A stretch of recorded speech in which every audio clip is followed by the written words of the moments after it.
Je suis grave content aujourd'hui. Les raisons sont une nouvelle caméra, nouveau micro-cravate de la marque Rode qui m'a coûté 66 €, la caméra 700 € et bien évidemment le fond vert Elgato. Ah, je suis content de l'avoir. Putain, je suis content. Oh putain, oh putain, 137 €, je vais le casser déjà. Putain, oh, je suis con, oh là là. Wesh, bien ou quoi? Nouvelle vidéo, probablement la dernière, parce qu'aujourd'hui, c'est le chapitre 3 des anecdotes. 3 anecdotes dans cette vidéo. La première, bataille de pétard. La deuxième, l'alarme, incendie. Et la troisième, c'est je me fais courser par un prof.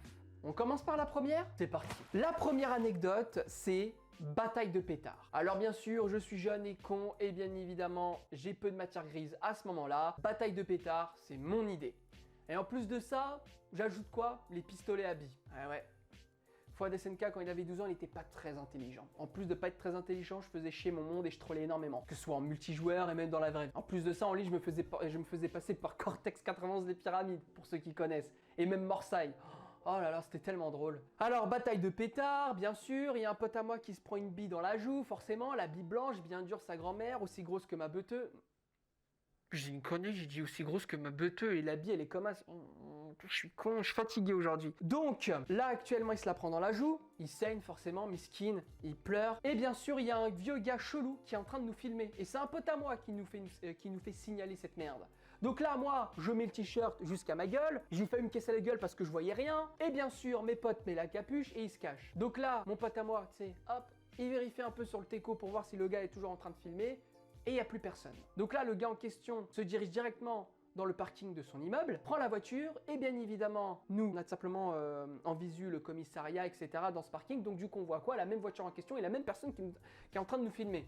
Et bien sûr, là, à ce moment-là, il est dans le parking de la police. Et après, à ce moment-là, je me suis dit, mais non, mais putain, en un an, là, ça fera peut-être la 4e fois que j'aurai des problèmes avec la police, quoi. Bon, jamais été en garde à vue, bien évidemment, mais quand même. Donc là, le gars se dirige directement vers la police, et ensuite se barre, et bien sûr, il rentre chez lui. Alors, j'ai pas compris, de base, c'est illégal de filmer une personne sans son consentement. Je pense qu'il peut-être qu'il s'est rendu compte, j'en sais rien. Donc là, il rentre chez lui, tranquille, et là, mon pote, il a la merveilleuse idée de toquer tout le temps chez lui. Tout le temps. Systématiquement. Pour lui casser les couilles. Donc là, moi je veux pas, je me mets sur le teco, c'est bon, j'ai fait trop de conneries. Et mes potes n'arrêtaient pas d'harceler systématiquement le voisin. En toc, il toque, encore et encore et encore et encore. Pétard devant sa porte. Bien évidemment, un pote à moi appelle la pizzeria en disant ouais, voilà, telle porte, telle adresse. Bam, le à la pizzeria avec 10 pizzas, sa grand-mère, il était obligé de payer en plus de ça. Il a payé au total presque 50 €. Ouais. Donc là, qu'est-ce qui se passe? Il sort de chez lui et il commence à pleurer. Donc là, il y a un pote à moi qui se fait repérer. Le voisin en question supplie mon pote d'arrêter. Bien sûr, il y a une voisine qui vient directement régler l'histoire. Et bien sûr, tout le monde s'excuse. Sauf moi. Et j'étais caché comme ça, comme un petit renard là. Petit connard. Non, ne m'excuse pas moi, on me filme pas moi. Voilà la première anecdote. Mais j'étais un connard quand j'étais petit quand même. Hein. Mais je me rends compte que j'étais un connard. Bordel de merde, moi le troll c'était mon kiff hein. J'imagine là ma mère et tout en train de me bercer, tu vois, mon enfant et tout, et la première chose que j'ai fait peut-être dans ma vie c'était un doigt d'honneur. Vous savez, on est jeune et con, et bien sûr, je prends mon carnet de correspondance et je le jette directement sur un camarade à moi. Un camarade que je connais depuis pas mal de temps, et je le jette en pleine gueule. Je le jette en pleine gueule. J'ai du mal à articuler, hein. J'ai recommencé 7 fois la vidéo cette fois-ci, parce que je suis fatigué. Donc là, mon prof me punit, forcément, et il me gueule dessus tellement fort. Bordel de merde, j'ai jamais vu ça. Donc il me dit que je suis collé 1 heure, il prend le carnet par terre, et bien sûr, il appelle ma mère, devant moi, et en plus devant toute la classe. 10 minutes après, il pose les clés, et il me dit, je vais chercher un café, tu restes là. Donc du coup, qu'est-ce que je suis en train de faire? Je prends les clés, je ferme la porte, et bien évidemment, je cache les clés à côté de la porte. Donc là, je m'échappe, et le prof en question, il m'a repéré en plus de ça, parce qu'il était encore en bas en train de se servir du café. Donc, il me course, je passe par le gymnase de l'école, je saute la clôture de l'école, forcément, je cours sa grand-mère, et je prends le bus. Je descends à Val-de-Fontenay, un autre prof m'a vu. Là, il me tapote l'épaule, et là, il me dit « Fouad, tu t'es échappé, mais c'est inadmissible, ça !» Et bien évidemment, je lui sors le « Mais comment vous savez ça? L'école m'a appelé, si je suis encore là-bas. » Et bien sûr, il a failli me choper, je cours, et je prends le RER E. Et là, il était devant la porte du train. C'était fermé de base, hein, et moi, j'étais en mode « Yes! Putain, je suis content, merde !» Et là, il était en train de péter un câble devant tout le monde. Et là, ça devenait vraiment gênant. J'ai mis ma capuche et je m'assois et je me cache parce que c'était trop honteux, putain. Et bien sûr, ma mère a reçu un coup de fil de l'école pour dire que je me suis échappé. Et bien sûr, ma mère m'a un peu gueulé dessus, mais ça va. L'anecdote 2 est déjà finie. Putain, j'ai remarqué que mes anecdotes sont courtes, hein. Mais ça va, ils sont bien.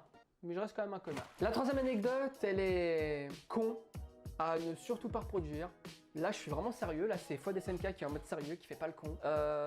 Ça met en danger aussi l'établissement, l'école, même au travail. Ne faites surtout pas ça par pitié. J'étais complice avec un ancien pote à moi de l'alarme incendie dans mon ancienne école. J'avais 16 ans, lui aussi. Et moi, j'étais un peu le gars qui surveillait un peu à droite à gauche, il n'y avait personne et pas de témoins. Et bien évidemment, pour manquer les cours. Et du coup, mon pote appuie sur l'alarme incendie, donc tout le monde descend, il reste carrément 15 minutes à la cour de récréation. Et mon pote l'a fait 3 fois. Et on a perdu presque 1 heure de cours. C'est incroyable. 2 jours après, il le refait 2 fois. Et 1 jour après, il le refait encore. Donc là, la directrice nous convoque tous dans le self, là où on mange. Et là, elle nous dit, c'est inadmissible. Vous mettez en danger les jeunes et les profs. C'est inadmissible. Donc vous aurez tous un carnet, enfin vous aurez tous un mot dans le carnet, à faire signer par vos parents. Je crois que c'était ça, attends. Donc là, on sort de l'école, je fais signer le mot par ma mère. Je lui dis bah c'est pas moi, je fais partie de l'histoire mais c'est pas moi qui ai appuyé, moi je surveille juste, donc voilà quoi, j'ai pas menti quoi, j'ai pas dit que je surveillais, que je faisais partie du truc, j'ai juste dit c'est pas moi qui ai appuyé sur l'alarme, c'est la vérité. Donc voilà, je joue sur les mots quand j'étais petit, mais vraiment. Et après par la suite ça recommence encore et encore, et là bien évidemment, là ils en ont eu marre, ils ont pété un plomb, et bien évidemment il y a un prof de temps en temps qui surveille tout simplement les couloirs de l'école à ce moment précis. Voilà l'anecdote numéro 3. Voilà, tout simplement. Cette vidéo elle était assez courte, mais j'aime bien. Mais est-ce que je raconterai pas une 4e anecdote pour le plaisir? Une 4e anecdote? C'est parti alors, 4e anecdote alors. Alors, la 4e anecdote, si je réfléchis bien, alors je vais en choisir une. Oh, mon ex-copine. Oh oui. Ah bah alors là, ça va être bien. Donc en fait, en gros, j'ai rencontré une meuf qu'un pote à moi m'a présentée. Et de base, c'était pas mon style, mais je voulais pas la blesser. Donc du coup, j'ai fait un smack. Et ce smack là, je le voulais pas du tout. Mais je l'ai fait parce que je voulais pas blesser cette meuf. Quelques jours après, je l'appelle et je lui dis viens, on va boire un verre. Elle me dit elle peut pas. Ok. Et du coup, 3 jours après, elle m'appelle et elle m'annonce qu'on se quitte. Elle me raccroche au nez, j'essaie de la rappeler, elle me répond pas. Et à ce moment-là, je m'en battais les couilles. Vous savez pourquoi? Parce que j'étais à 5. Voilà, c'était ma 2e meuf, j'étais à 5, putain. GTA 5, c'est la vie. GTA 5, c'est la vie. Donc forcément, je m'en battais les couilles. Quand j'étais GTA 5, je m'en foutais. Quand il y avait une meuf qui me quittait, je m'en battais les couilles, j'avais GTA 5. Oh là là, qu'est-ce que j'ai geeké sa grand-mère GTA 5. Oh, les courses what the fuck et tout. Oh là là, quel souvenir, putain. Donc du coup, là, elle me rappelle. 3 jours après, bien évidemment. Elle me crie dessus. Les raisons sont, il y a une photo qui a fuité de moi à poil sur Facebook. Je vérifie. Elle me donne le lien. Et c'est vrai. C'est chaud. Parce qu'en fait, elle a cru que c'était moi. Elle pensait que j'allais me venger. Mais je m'en battais les couilles, même si j'avais pas GTA 5, bon, je serais un peu mal, mais quand même. J'avais GTA 5, je m'en fous, je l'ai raccroché au nez. 3 jours après, elle me rappelle, me dit ouais, j'ai un nouveau mec, tu vas faire quoi? Et après, je lui sors, je m'en bats les couilles, j'ai GTA 5. J'ai vraiment dit ça, mais GTA 5, c'est ma meuf en fait à cette époque-là. C'était ma meuf, fallait pas me casser les couilles. Des fois, je faisais exprès d'être malade pour jouer à GTA 5 pendant presque 2 semaines, c'était incroyable. Et on jouait à GTA 5 online avec mes potes et tout, c'était trop bien, on faisait des braquages de supérette et tout. Oh putain, les souvenirs, c'était fou. Et bien sûr, mon ex m'appelle, me gueule dessus et tout, enfin bref, elle m'insultait de connard et tout, t'as une petite bite et tout, petite beuteux, etc. Ça me faisait rire parce que moi, tu sais, j'ai l'habitude qu'on m'insulte parce qu'en ligne, je trollais de ouf. Donc forcément, tu vois, j'ai l'habitude, sa grand-mère.